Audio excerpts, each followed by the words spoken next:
Hi, this is Osman. I'm an energy healer, yoga and meditation teacher, and an entrepreneur. Please be sure to visit my website, yogawellness786.com, for more current day contemporary topics and discussions from an ancient sciences perspective and applicability in current trending topics discussed on major media platforms in major cities like London and Dubai. And also know that the therapies that we recommend and practice are all based from ancient sciences and natural therapies and are not a replacement for medical treatment. If you have a medical condition, please seek a qualified and licensed medical profession in your locality, right? That being said, I'd like to answer the question on whether meditation is beneficial for memory function or for study, for students. Is it beneficial for students, and is it something that can be extremely beneficial to children, in school, right? Will it improve your school studies capacity? And especially, an important part of life is, academic qualifications and academic excellence, right? So I believe that meditation and yoga, right, not just meditation, yoga and meditation is extremely important, when it comes to improving your cognitive and analytical capacities as well as your creative capacities. And I'll temper all these statements with my personal example, right? So personally, I believe that when someone is very young, around 8, 9 years, 10 years, 12 years, 16, even as a teenager, meditation may not be the most suitable and wasn't suitable to me, right? To me, right? Maybe there's some amazing children out there that's going to be 7, 8 years old that can sit in a disciplined cross-legged position or sit quietly and meditate, right? It wasn't. But exercises, as a child, we like to jump around, play games, and do yoga postures. This is easy, and in my experience, it did improve my capacity, incrementally. And over the years, from around 9, 10 years old till I graduated high school and into my university years as well, incrementally improving exponentially, so to speak, because I made leaps in improvement in my academic performance, right? So much so that, from being in the bottom 10% to the top 10%, as I graduated high school, or the top 5%, right? And in the university years, probably in the top 1%, of the academic achievers, right? So a classical example is I once had to prepare for a chemistry final examination, where we were tested on the entire year's work. And as a student that didn't find the need to go to the lectures for that particular subject, because all the lecturer did was write notes, that he copied from the textbook, which I could read from the textbook myself, and I didn't find any, additional benefit. He was not explaining any point, in there. He was just dictating, and we had to just copy. It was just copying by rote. And I felt it was my time would have been better spent playing some sport, or enjoying myself, playing some cards, or relaxing, having a smoke, or other things, than to just be copying things that are already in a textbook that I have. So I never attended any of the lectures during the year. So it was the first time that I was opening the textbook, so to speak, right? Just before the final, and I had decided not to write, and eventually in the last minute I decided to at least give it a bash, right? And not to fail to try, right? Try and then fail. So I had 2 days before the exams, I decided to give it a try. I've got nothing to, I'm expecting to fail it anyway, and I've got nothing better to do, and I wasn't busy with something else, so let me just try to study it. It was around an 800-page textbook, and in chemistry there's a lot of theories, and the textbook was only a part of the examination. Another part was part of the analytical chemistry. There was also a section on organic chemistry, which had about 100 pages that one needed to memorize formulas, chemical formulas, right? These are not simple logical things. They are totally illogical, actually opposite of logical. And a lot of theories and laws, definitions that you have to memorize, and its applications. So I went through the 800-page textbook as well as the 100 pages of typewritten, notes on organic chemistry, which was a booklet that was given to us as an additional study, as part of our curriculum. And I passed the examination, surprisingly. I couldn't believe it, right? So this is the level, because you can focus your brain and mind. So by that time, when I wrote the examination, I was already into the regular practice of yoga, meditation, or more the not meditation, practice of yoga exercises, and those type of practices, right, that are more trending for younger generation people. And at that time in the university, I was not physically practicing it, but I was practicing sport and gym and so forth, and occasionally practicing yoga at that stage. And it helped me, right? So yes, it's going to help your academic performance improve from, if you do it consistently. And when I say consistently, I wasn't doing it every single day of my life, right? From the age of 9 or 10. I did it like 2 to 3 times a week, right?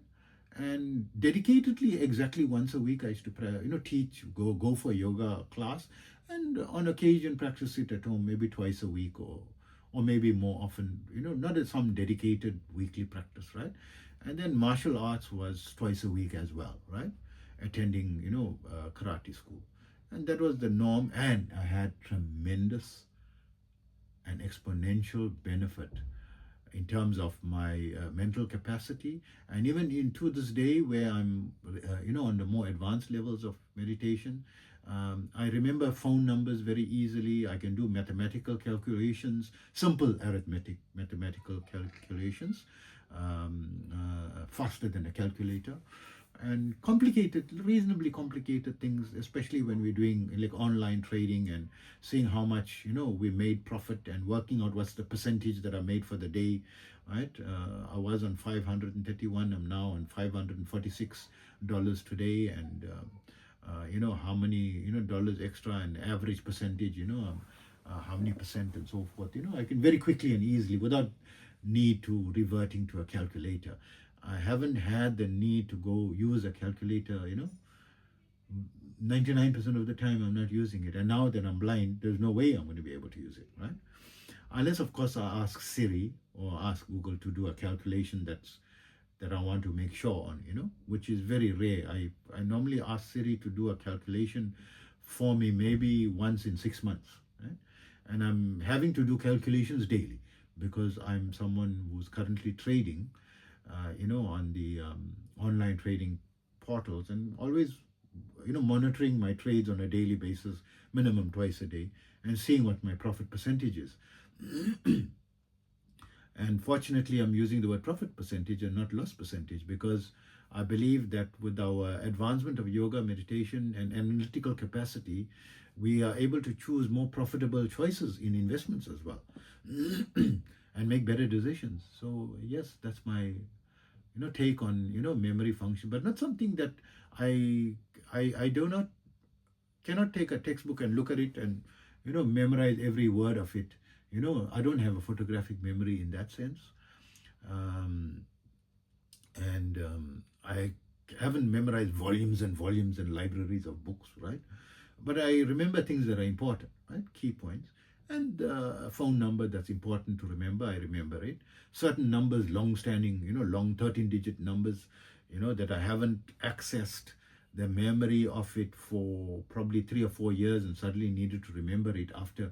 There was one number, membership number, that I didn't use for about 5 years, and I had to remember what my membership number, and in a split second I remembered it, and it was a long number, right?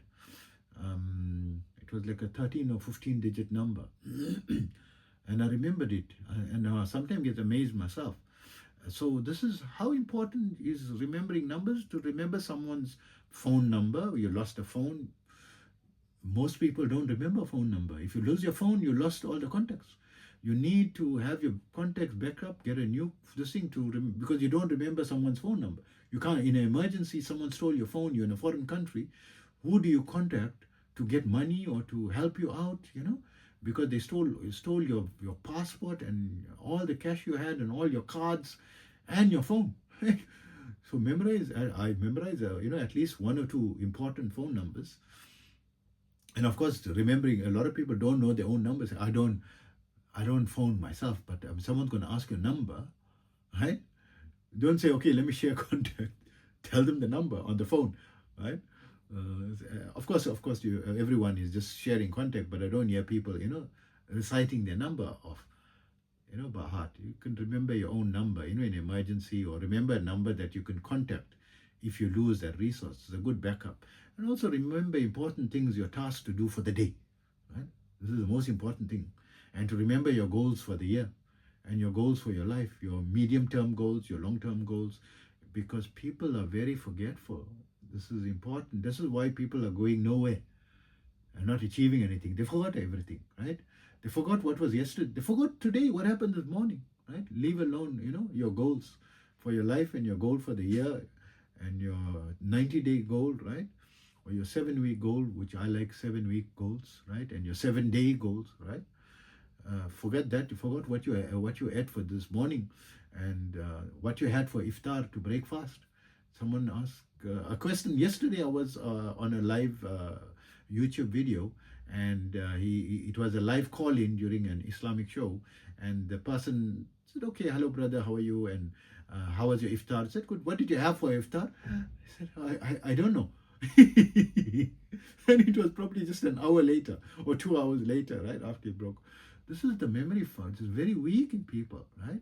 Practice of yoga and meditation. In younger people, the yoga practice is also going to, the exercise is going to help improve your memory function and academic performance directly and exponentially, in my experience, right? Did it help my brother equally? He wasn't someone who focused on academics and he didn't excel, academically, but he never failed any year, right? And we were always apprehensive that he will never be able to even graduate high school. And when the high school graduation results came and he passed, it was the biggest surprise, right? But he practiced yoga without studying. He hated studying. He was not an academic person. He didn't like to study. And I spent a lot of time studying because I wanted to excel, in whatever I did. I wanted to achieve heights, that are beyond the average, right? And I did attain, that, and I did excel. So does it mean you're going to become a nerd? No, he was not a nerd, and he was a very sociable person, and it was like everyone's surprise. There wasn't a single person that said he wasn't surprised that he graduated high school, right? If that says anything, right? And he was a very good practitioner, in our youth, because we practiced together, the yoga postures. So it will help your academic performance, in that way. Not that it's going to give you an excuse to bunk school and help you, I'm not trying to encourage that, but I'm trying to say it's not going to change you to someone that you don't need to be or don't want to be, okay? So hope that helps you, and be sure to visit my website, yogawellness786.com, and take care always.